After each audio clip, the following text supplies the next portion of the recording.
Welcome back, friends. Again we will start that chapter number 1. This is lecture number 4. I am not a professor, I am not a lecturer, I am not a teacher. I am a self-learner. I want to share my knowledge to my juniors by self-study. Self-study is the best study in the world. So friends, this is the lecture number 4 we will do. So you will recap. Already we studied this much general procedure of machine designs, type of loads, stress and tensile stress and compressive stresses, strain, unit of stresses and problem we did, and shear force and shear strain we calculated, shear modulus and bearing stresses with problems we have did the last lectures, right? Now in this lectures we will study the stress and strain diagrams of the mild steel, and the stress and strain diagrams, you know that you studied the strength of materials of these past chapters. In stress and strain diagrams of mild steel, there are so many points are there. We will see that what is the proportional limit, what is the elastic limit, upper yield point and lower yield point, and breaking stresses. Okay. Okay. So now why we are studying the stress and strain diagrams in this one, and you know that in designing of the various parts of machine, it is necessary to know the material, how it will be function in the different service conditions. Which service condition we are using, we should know that the material's behavior. For certain characteristic of property of material should be known.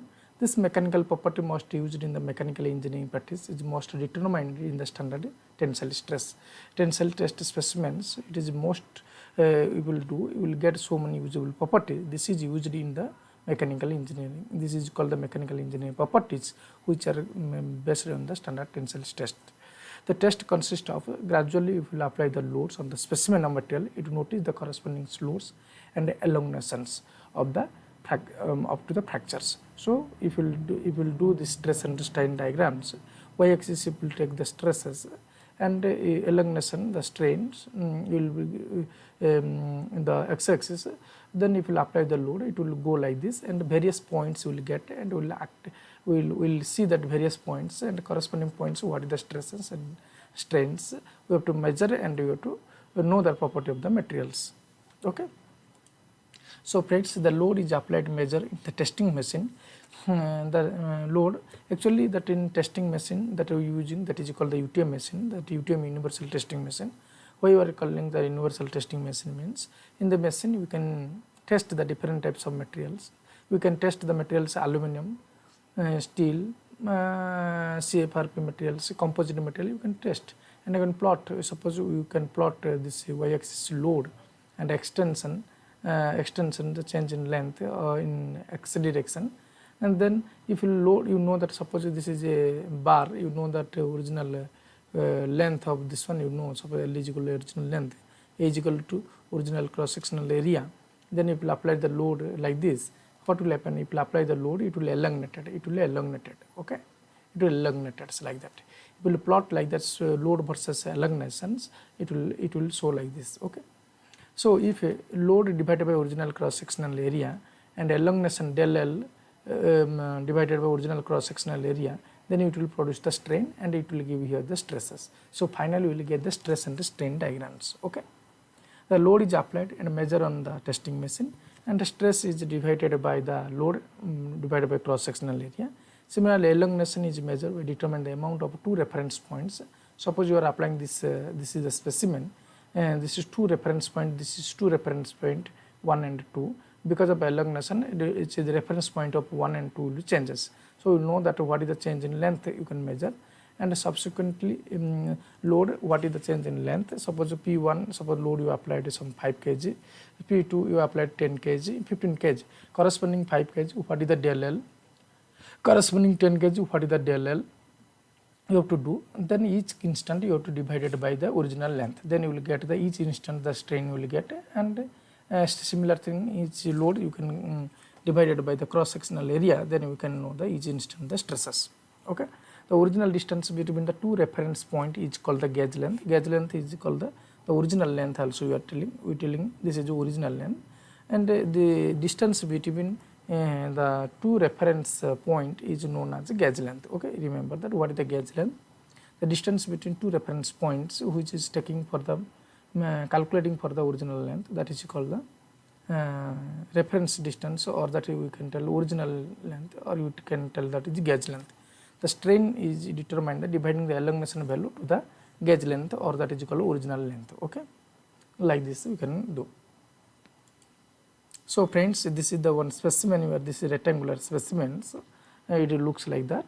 If you see this the two reference point, this is a reference point, this is A, so reference point to reference point B, and this reference point is distance between this one is called gauge length, that is called LG, but the length of the specimen is L.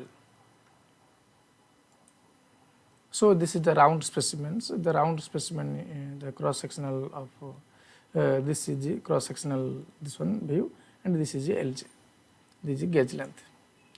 So this is LG length of the specimen which wants to determine the mechanical properties. LG is very important, and if you see there is some ratio is there, length to area and length to diameter, and various standard various countries they are using what is the length of LG gauge length, but generally you are using the L is equal to L0, the original length, to original cross sectional area L by D. Okay, L0 is nothing but the gauge length. The gauge length is equal to L divided by root over by A square is equal to, in unit ASTM standard is 4.5, and Britain standard 5.65, and 5 L by D.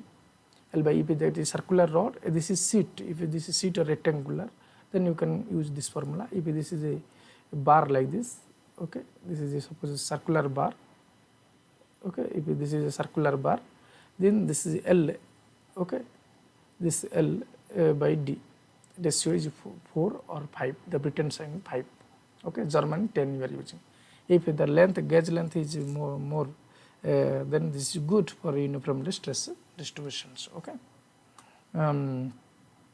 so we are L by D ratio, you are getting that 5 times. Okay, that is good. So friends, this is the stress and strain diagram we are continuing. This is a universal testing machines. Universal testing machine you may be seen in your lab. What is it? This is two columns, and this is a fixed cross section, fixed cross head, and this is moving. This is top and bottom you can move. If the top is moving and fixing this bar is universal the test specimen you are going, then it is called the tensile test. If you fix one more coupon here and apply the load, then you can get the bottom is compression test also you can get. Okay, this is a column, and the moving, this is a moving cross head, and this is a table.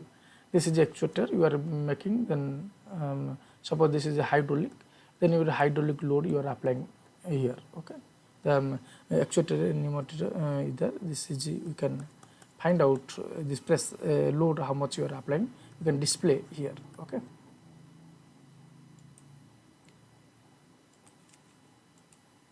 so this is UTM machines. This is fixed and this is moving up and down.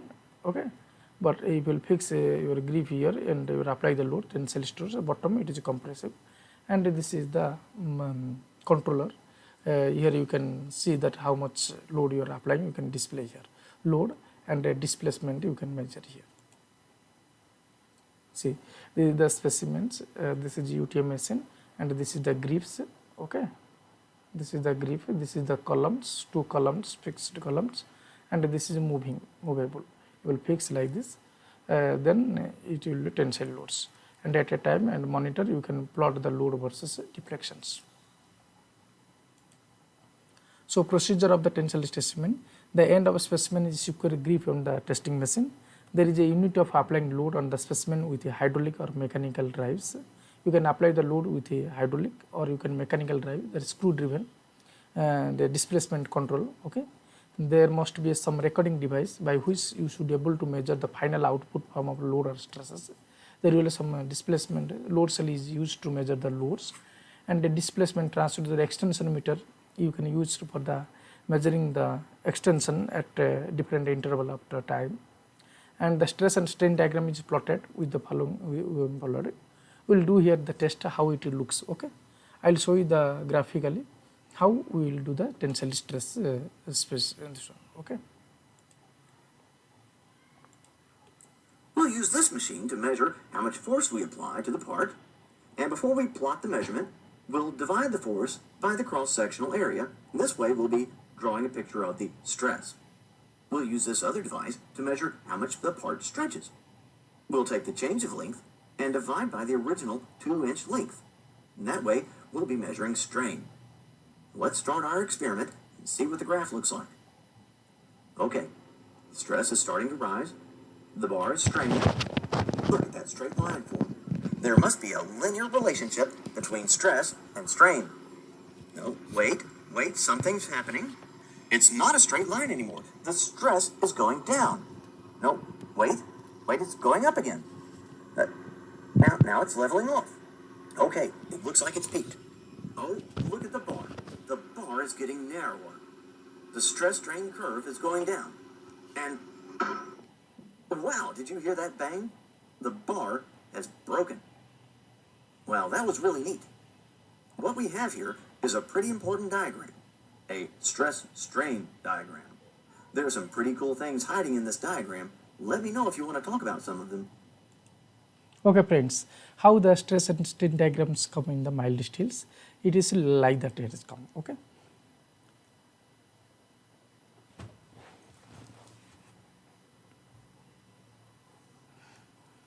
If we'll do this load, and this is a displacement measure, and divided by the original cross sectional area, what will come? The stress will come, and the displacement or deformation to the original length, it will come the strains. So if we will measure this x-axis and y-axis, it is coming like that. Okay, this is coming like that. So if you see the stress and strain diagrams, the stress is in y-axis and strain in x-axis. Here so many points are there. Suppose this is 0 points. If you see up to this is suppose this A, and this is suppose B, and this is C, and this is D, this is E and F. If you see O to A, the stress is directly proportional to strain up to the point A. Okay. So that up to A, we are telling this is a proportional limit. So the stress is direct proportional to strain up to the point A, that is called proportional limit. The point at which up to which the O to A is proportional, stress is proportional to strain. So up to point A, that is called proportional. The point at A, it is called the proportional limit. If after proportional limit, if you apply the load, then what will happen? Again it will increase the length. Again it will increasing the length, and the stress also will be increasing. But if you remove the load at B, then what will happen? Again it will come back to its original shape and size. So you see the proportional limit, it will apply the load up to B. If you remove it will come back to its original shape and size. If you do at B, what will happen? Again if you remove the load at B, again it will come back to the original shape and the size. So that point is called the elastic limit. B is called the elastic limit, the point at which if you apply the load, it will elongated. If you remove the load, it will come back to original shape and size. That B point is called the elastic limit. A is a proportional limit, B is the elastic limit. If you apply the load again from B to C, then if you remove the load, it will not come back to its original shape and size. There will be yielding, there will plastic deformation will stop. So if you remove the load, it will come like this. If you remove the load P, it will not come back to O. There will be some permanent set will be there. Suppose see up to A, it is going, again it is coming back. If it will be, this is A. If B, if you apply the load, again it will go, again it will come back. But if at a C, if you remove the load, it will not come back to its original shape and size. It will come to here. This is stress and this is strain. So this is O. So this suppose this point is, suppose I will tell this is X. So OX is equal to permanent set. Permanent set will be there. So there is a plastic deformation will start at the point C. If you remove the load also, it will not come back to original shape and size. Up to B, this is equal to the elastic zone. You will tell the elastic zones. So O, B, and suppose I will make this is some M. This zone is called the elastic zones. After B if load, then the plastic deformation will start. And what will happen here, that some plastic deformation will start. Again, if suddenly if you see at C, after some time if you apply the load will not increasing, the deformation will be increasing, the strain will be increasing. Here just little if you see, then load will be suddenly some little decreases is there load. But in the decreasing load, but the strain is increasing. Decreasing here load, but the strain is increasing. That point up to D, and that is called the lower yield point. That is called, this is 2 yield point. One C is called the upper yield point. This is called upper yield point. This is called the lower yield point. Here, after upper yield point, the load will be decreased, but strain will be increasing up to point. That is called lower yield point. But at the lower yield point, what is happening? It will elongation. Without increasing the load, the strain will increases. The deformation will increases. Load without increasing the load, the deformation will be increases, or without increasing the stresses, the strain will increases. We can tell like that also. But after some points, after some times, what is happening? Again, it will regain its strength. It regain strength means the strength means again it will increase the loads, and the strain also will be increases. But if you see at D to E, here large it will regain, the material will regain its strength. Regain means it will the strength of this one will be increases due to the strain hardening. That is called strain hardening effect. Here the strain hardening effect, due to strain hardening effect, the molecule of the metals will be arranged in a regular form and one directional. Due to that, the strength of this material will be increases. So that's why it is again the stress and the strain will increases up to point E. Up to maximum loads up to which the material can withstand, that is called ultimate stress, ultimate load, or the stress at up to which the material can withstand up to the points, that is called the ultimate load or ultimate strength or ultimate stress we are telling of T. After E, what will happen here? The neck will formation. Here the reduction will start here. The reduction will start, but E, the neck will formation will start. So if this is the material, but here the reduction of cross-sectional reduction will start here. But if you see at a E point, the neck will form here. Neck will form here start. And after here the load will be decreases. Then it will go final to the break. The load at which the specimen is break, that is called breaking load, and it is less than the ultimate tensile loads. Ultimate tensile loads. P is equal to is called the breaking loads. Okay. In this way it is happening. Now we will go the details of this.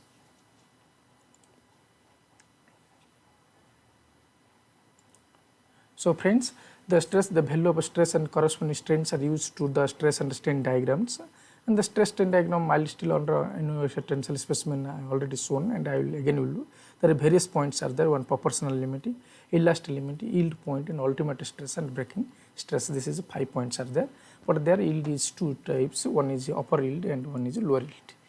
Now we will see that this stress strain diagrams, and I told O to A, that is called this proportional stress is direct proportional strain, and B, that is elastic limit, C upper, and D is lower yield point, and E is called the breaking stress, and F is called the breaking stress, and E is called the ultimate stress, and this is the shape of the metals after the breaking. Okay.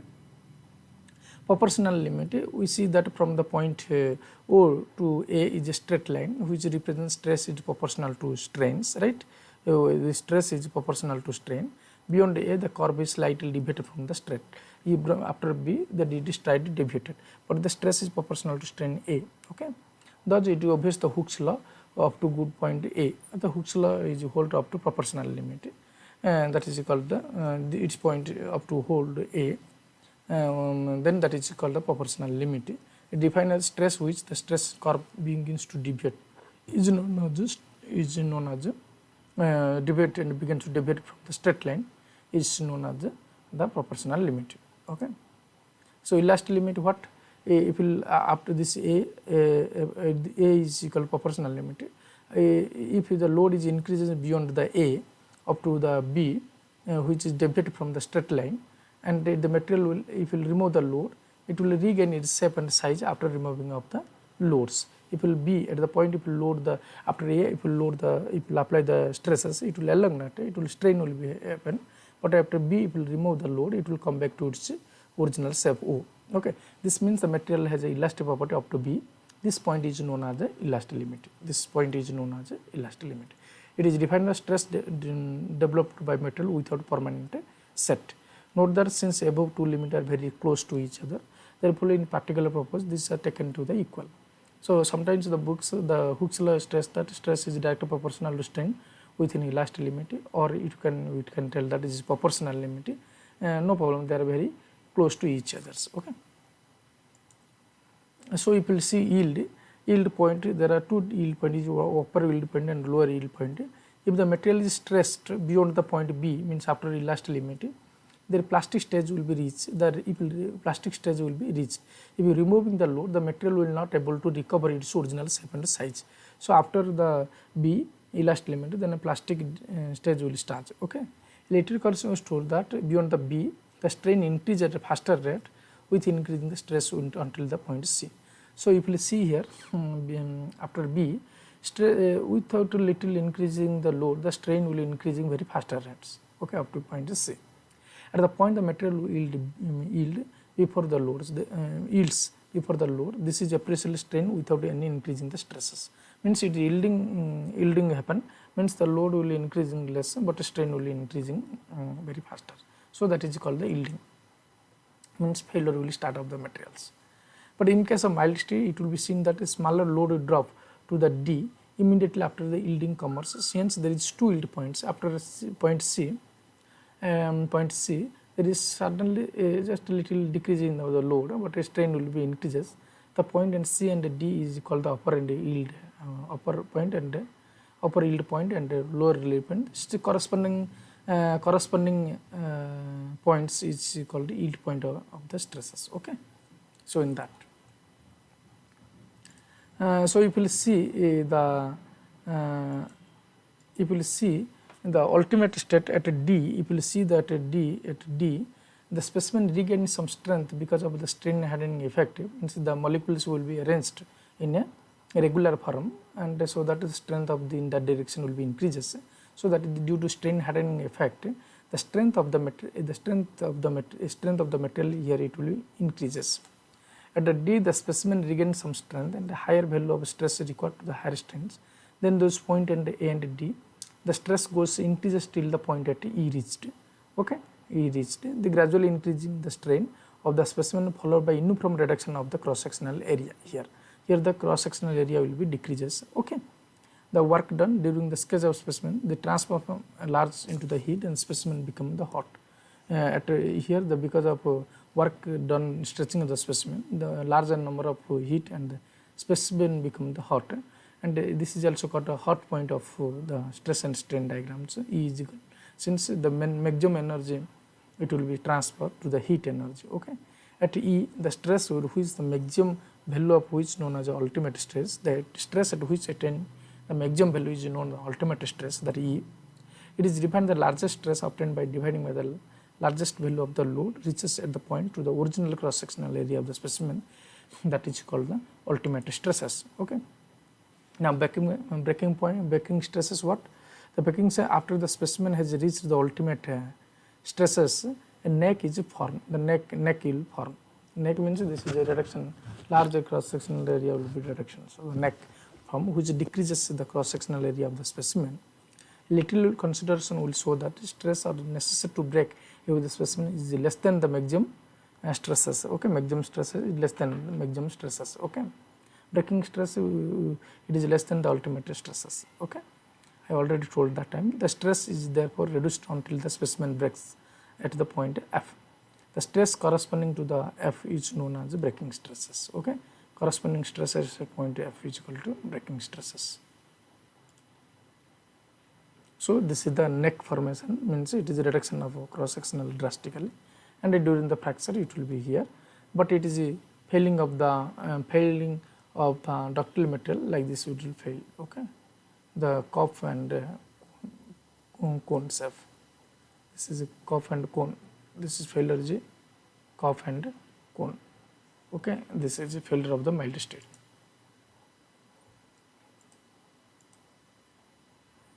Okay. So the breaking the note you note that the breaking stresses F which is less than the E appears in somewhat misleading, that at the formation of the neck take place E, formation place in neck place which reduce the cross sectional area, it causes the specimen suddenly to fail to F. Because of here the neck is formation started, the resisting area will be decreases. Due to the resisting area decreases, the stress will be resisting area will decrease, resisting area will be decreasing. So the stress corresponding that will be decreases. As formation neck place E which reduces the cross sectional area, it causes the specimen sudden to fail F. If each value of the strain between E and F, the tensile load divided by the reduction in cross sectional area at the nearest part of the neck, the true stress strain will follow the EF. If we are always crossing the original cross sectional area, but if you see the instantaneous cross sectional area, here E to F the instantaneous cross sectional area will be decreases, then stress will be increases.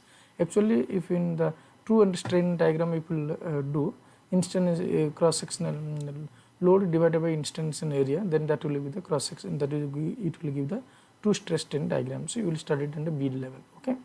However, it establishes the practice the calculus strain on the basis of original cross sectional area, that is called the engineer stress strain diagram is important for us. Okay. So friends, again I am telling that is the 5 points are there: one proportional limit, one elastic limit, yield point, ultimate point, and breaking stresses. Okay. So in that way, A is proportional limit, B elastic limit, C upper yield, and D is the ultimate which is maximum load can take by the specimens. Okay.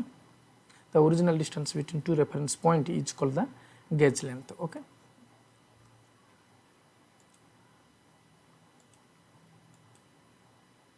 So friends, the percentage of reduction of area, we can calculate the percentage of elongation of area. Okay. How will the percentage of reduction of area? So this is the specimens. Okay, this is specimens. So original cross sectional area, suppose A is equal to capital A is equal to original cross sectional area. We are applying the load like this. Due to this one, what is happening here? This one happened. Suppose this is circular bar, the original cross sectional area.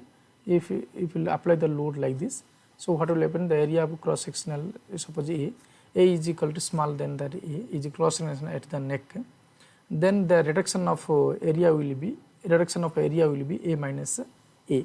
Capital A is equal to original cross sectional area minus small a. Percentage reduction area is equal to reduction of area divided by original cross sectional area. So percentage of reduction of area is equal to original cross sectional area minus neck at the area at the neck divided by original cross sectional area into 100. That is equal to the percentage of reduction of the area. So percentage of reduction of area is equal to, it is a difference between the original cross sectional area, and the cross sectional area at the neck at the fracture take place, and difference is expressed in term of original cross sectional area with respect to original cross sectional. You don't make the small means it is wrong. So original cross sectional area minus final cross sectional area with respect to the original cross sectional area, remember that, into 100. That is a percentage of reduction of area. Okay. So always we respect with respect to the original. Okay. Now similar things, if this is a bar, okay, this is a bar, if this is L is equal to original length, if you will apply the load, suppose P you are applying, due to this one what will happen? So it will increasing the length, final length will be suppose L. So original L0 will make, okay, this is the final, okay, final length. So because of applying the load, the tensile load, what will happen? The length of the bar will be increases. So how much it is increased length? L original, how much is the increased length? So final length minus original length, this much increases, means this is elongation happen by increases length or increases the length of the bar allowed. And with respect to what? Original percentage, if you will make the percentage of elongation, if you will take, actual increasing length divided by original length into 100. So here also you have to take that you have to take that original length, or that is called gauge length, or you can take that reference length. Okay, what is telling the definition? It is a percentage of increase in the standard gauge length, that is original length, obtained by measuring the fracture at the fracture. What is the length? What will happen during the fracture? It will become 2 pieces, but again you will keep aligned together, then you measure, then it will give the final length. Okay, after breaking of the specimen only you can measure the final length. After breaking you have to join together, then you measure the reference distance, it will give the final length. Then you know the reference distance, that is called gauge length, then minus that with respect to L0, then you can get the elongation. L is equal to gauge length, L0, suppose we tell that L0 or original the gauge length of after fracture LF you make. So elongation is LF minus L0 divided by L0 into 100. This will give you a percentage of elongation. So final length minus L0 divided by L0 into 100. This is percentage elongations. Okay. So friends, we will do one problems here. Will do here.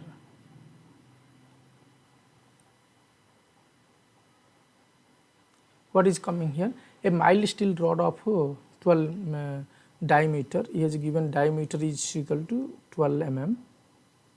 Was tested for a tensile strength of a gauge length. Gauge length means you tell that gauge length, original length L0, original length, gauge length 60 mm. Okay, he has given one specimen like this.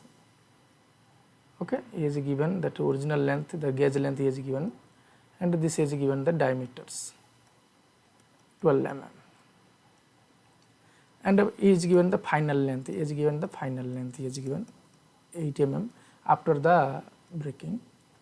Then final diameter he has given. Okay, final diameter, suppose D is equal to final diameter is given 7 mm. The yield load he has given, yield load. Okay, yield load. There are so many points are there, no? Proportional limit, elastic limit, yield, ultimate breaking. See here the yield load is given 3.4 kilonewton. Okay, that you can convert to 10^3 Newton. That will come 3400 Newton. And he is given the ultimate loads. Ultimate is 6.1 kilonewton. You can convert to 6100 Newton, and calculate the yield stresses. No problem. He is calculate the yield stress. What will calculate the yield stress? Yield stress means what? You have to yield load by the original cross sectional area. Okay, you calculate what is the original cross sectional area. Original cross sectional area is equal to pi by 4 into original cross sectional area, this D0. You put the original cross sectional diameter per square. So it is pi by 4 into 12 square. How much is coming here? It is coming 113 mm square. So here also you can calculate the final original cross sectional area. You can calculate is a final cross sectional area D square. You can do this is pi by 4 to 7 square is equal to 38.5 mm square. Okay. Now you can find out the yield load is given 3400 divided by original cross sectional 113. What is coming here? 30.1 Newton per mm square. We can calculate like this. So you can calculate the what is the yield stresses. You can calculate what is the ultimate tensile stress. Ultimate tensile stress, same thing. Ultimate tensile stress, ultimate. Okay. What is it? You write ultimate tensile stress is equal to ultimate load by original cross sectional area. So ultimate stress is given 6100. already noted down, and you calculate 113 the original cross sectional area. How much is coming? 54 Newton per mm square. That is called 54 MPa. Okay. The next is asking the percentage of reduction of area. 3 is coming in the percentage of reduction of area. How will calculate that? You know that original cross sectional area minus final cross sectional area by the original cross sectional area. Already you calculated the original cross sectional area is equal to how much? 113 mm square, and final cross sectional area you already calculated 38.5 mm square, right? Now you put 113 minus into 100 you have to make into 38.5 divided by 113. How much is coming? 0.66 into 100, no? Into 100. So 66% answer. Now for he has given the percentage of elongation.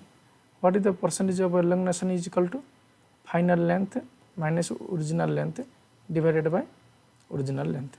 What is this original length is given? 60 is given, and final length is given 80 is given. Now you put final length is 8 minus 60 minus original length divided by original length into 100 into 100. How much is coming here? 0.25 into 100. So how much coming? 25%.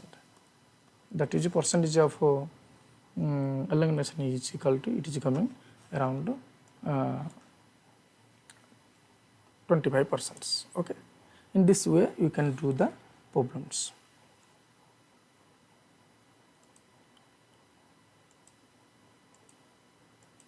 Okay. So what is the working stresses? He is coming that what is the working stresses? We'll see that. Suppose you know that this is the stress strain diagram of the mild steel. This is stress and this is strain. This one. So suppose we are designing a machine part. It is desired to keep the stress which is lower than the maximum or ultimate stresses which the failure of material take place. Suppose this is one stress and strain diagrams of some materials like this. So breaking is taking place here. This is called the breaking stresses. But always we should not work the materials to the close to the ultimate. Always we will work below the voltage stress. Then that material will be saved. Example I will tell you. Suppose this ultimate stress is equal to 100 MPa, and this is equal to 70 MPa. Suppose we should not work close to 100 MPa. Always we will work the machine parts which is less than the ultimate stresses or maximum stresses or the maximum failure stresses. So if you will work 70 MPa, then my element will not fail. If you will work close to 100 MPa, there is a chance of failures. So we will work such a stresses which is below the ultimate ultimate stresses. That stresses is called the working stresses, or that is called the design stresses. Okay. When designing a machine parts, it is desirable to keep the stresses lower than maximum or ultimate stresses at which the failure of material take place. The stress at which the working stresses is known as working stress, or that is called the design stresses. So whenever you are designing in parts, it is desirable to keep stresses which is lower than the ultimate stresses. Ultimate stress is the stress at which the failure of the material will take place. The stress is known as working stress, or that is called the design stress, or it is also called the safe or allowable stresses. So suppose a material is this one, suppose a mild steel is there, this. So if you know that if a brittle material, so it is going like this, failure. This is stress and this is strain. Already know the strength of material. Okay. Just today we did the mild steel in the design machine. If you will see, if the ultimate stress is equal to this much. So I will make one stress here, sigma 1, it is a working stress, or that is we will call the design stress. I will make a specimen, it is into sigma 1, which is far away is less than the ultimate stresses, then my design will be safe. Suppose the ultimate stress is equal to 250 MPa and the design stress should be 100 MPa. Then the material will not fail, okay. Here that it is, suppose this is brittle material, this is suppose the stress, suppose ultimate stress of this one, suppose 300 MPa, and the stress is suppose sigma 1 into 100 MPa. Then if you work under this, if you work under this stress, if material will not fail. Our main aim is to design. But failure is not mean that it is actual breaking or it is breaking. Sometimes the material will fail. We can tell the fail. You don't confuse. Fail in actual means it is not the two pieces. When it will tell fail, it will not perform satisfactory, intended satisfactory functions. When the plastic deformation will start, that time it will not function satisfactory. Then plastic deformation start itself will tell the fail of the materials, or we can yield or fail. It is the same in the machine designs, okay. By failure, it does not mean that it is a breaking of the material. Some machine parts it is to fail when they have some plastic deformation, means they are not performing the satisfactory functions. That time we can tell the fail of the specimens, okay. Means it is not, doesn't that it should be fails, okay. So fail, friends. So here one interesting thing is coming, that suppose this is the mild steel. If this is the, if I will take this is the brittle material, there is no yield point. So direct it is going the ultimate. This is we are telling ultimate stresses. So you are telling this is the yield point stresses. This is the ultimate stresses. So what is the factor of safety? It is defined as the ratio of maximum stress to the working stresses, or we will tell design stress, which is far away less than the ultimate stresses, okay. Mathematical, the factor of safety is equal to maximum stresses, means the material can be take the loads without failure, that is called the maximum stresses, divided by the working or design stresses, that is called the we will see the mild steel or this one. So the material is taking up to the this much, the maximum load is taken by this. So we can tell this is a maximum stresses divided by working. I am designing here sigma 1, I am designing below this one. So I told you here, suppose 250 is the MPa ultimate stress, I am working 100 MPa. So 100 MPa is my design, or that is called working stresses, or that is called allowable stresses, or that is called safest stresses, okay. Then that is called factor of safety. So here if we will take 250 maximum stresses can take by the material, divided by I am working at the working stress is 100. So how much is factor of safety is coming? 2.5. So 2.5 is my factor of safety. But point I want to tell you, friends, in case of the ductile material or mild steel, where the yield points is clearly defined, then we are taking the yield point stresses, we are taking the maximum stresses, we are taking the yield point stresses, where the yield point is clear visible. Here yield point is clear visible. So the maximum stress for the ductile material, we will tell the ultimate stresses by the working stresses to the working stress factor of safety.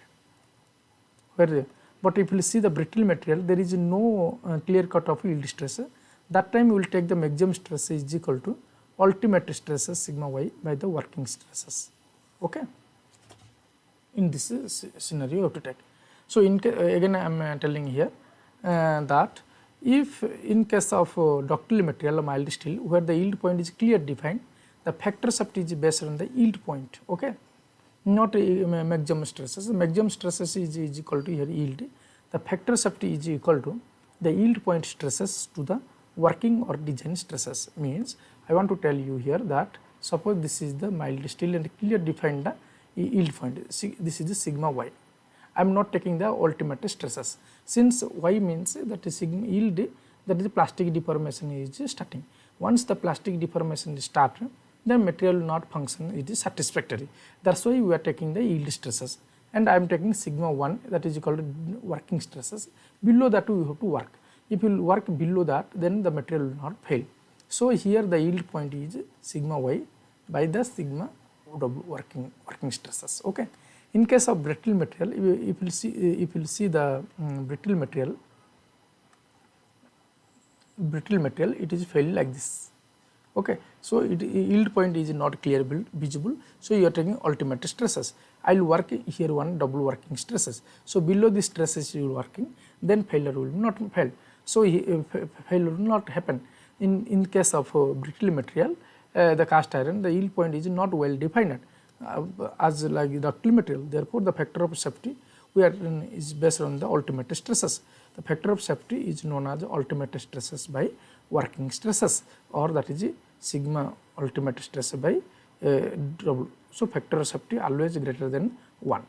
This relation is used for this may also, if see here this is a mild steel, that ductile material, you are taking ultimate stress, but you can take sometimes also ultimate, also you can take ultimate, that is not a problem. Where is your functional requirements? Based on the functional requirement, you can also you can take ultimate be working, also you can work. The above relations of factor of safety is only for this the static loading. This is used in the static loading. Okay, this is called the factor of safety.